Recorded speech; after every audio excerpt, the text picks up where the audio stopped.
Hello, my friends. Hope you're all doing well out there today.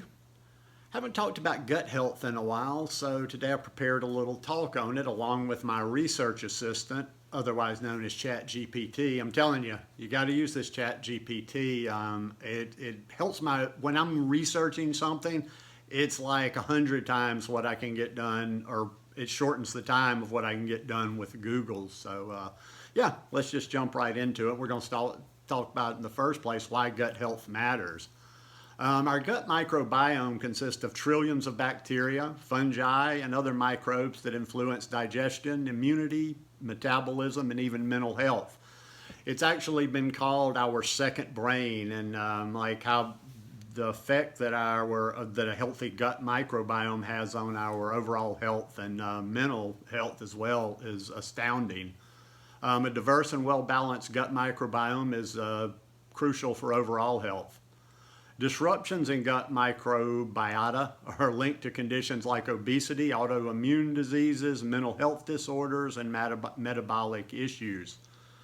And what is the exact role of the gut microbiome in health? And as it applies to digestive health, the microbes aid in breaking down fiber, producing short chain fatty acids, and synthesizing essential nutrients. See, that's why I take notes. Can you expect my old ex-drunk brain to remember all this stuff? I know the stuff because I've been, for the past 2 or 3 years, I listen to podcasts hours and hours on the gut microbiome, but as far as regurgitating it to people. Immune function, about 70% of the immune system resides in the gut. A balanced microbiome helps prevent infections and chronic inflammation. Metabolism and weight regulation. Healthy gut bacteria support insulin sensitivity and regulate hunger hormones. And then with the mental health and brain function, the gut-brain axis plays a role in mood regulation, stress response, and cognitive function. Now that's a subject in and of itself. I've heard Dr. Will Bulsiewicz, speak about a number of times. Remember that name if I don't come back to him, which I will. I would definitely go listen to the many talks he's done on podcasts, or just go search his name on YouTube.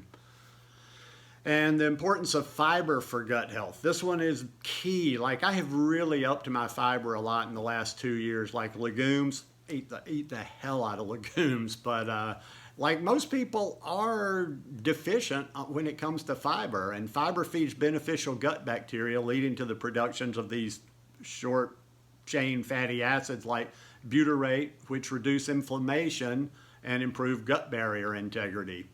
A diverse range of plant-based fiber sources is essential for microbial diversity. A fiber-deficient diet can lead to dysbiosis, and that's an imbalance in gut bacteria and inflammatory conditions. Dr. Bulsiewicz recommends aiming for at least 30 plant foods per week to maximize microbiome diversity. Now that is something, like I said, that I just have become aware of in the last few years, that diversity. I before just kind of thought like, okay, if you're eating good, you could really just take these 4 or 5 different foods and eat those, double down on them, and you're okay. And hey, you might be, but it's like, I just feel so much better. I can tell my digestion, especially since I've made it a point to eat a lot more fiber and to get a lot more variety in there. And now I'm going to talk a little bit about some of the stuff from Dr. Robin Chutkan's perspective. That she's somebody else I would also recommend looking up and going and listening to a podcast or YouTube video from her.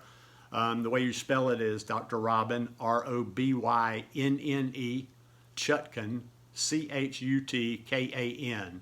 And she's a gastroenterologist as well, plant-based gastroenterologist.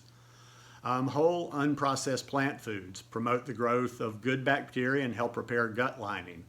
Reduction of harmful foods, processed foods, artificial sweeteners, emulsifiers, and excess animal products can disrupt gut microbiota. Listen to that with the natural sweeteners and even the healthy natural sweeteners like stevia and things that people use so much. Those things mess with your gut microbiome. Fermented foods, that's something I need to make, to be really regular on every single day. They support a healthy microbiome by introducing beneficial bacteria. Some examples of that are sauerkraut, kimchi, miso. Also the polyphenols in plants. Those polyphenols act as prebiotics, feeding beneficial gut bacteria and reducing inflammation as well. And then hydration and lifestyle, staying hydrated, reducing stress, and getting quality sleep are essential for a thriving microbiome. All plays together there, more so than just the food. Common gut disruptors and how to avoid them.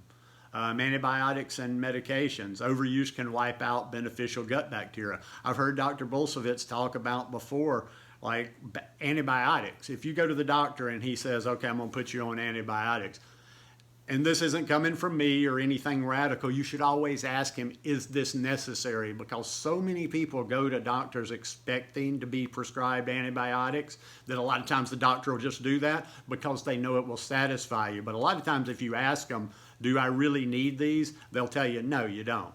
You might have to go through a little bit more discomfort for a day or two, but always ask about that. Chronic stress.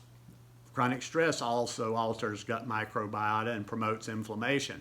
That mind-gut connection is strong. I had a buddy that was going through some shit after a divorce, child custody issues, and he literally was sick for about a year, and it was strictly mental. Like once this situation straightened out and he was doing everything, going to see doctors, eating well, wouldn't go away. So that stress will do it. Diets high in animal protein and low in fiber.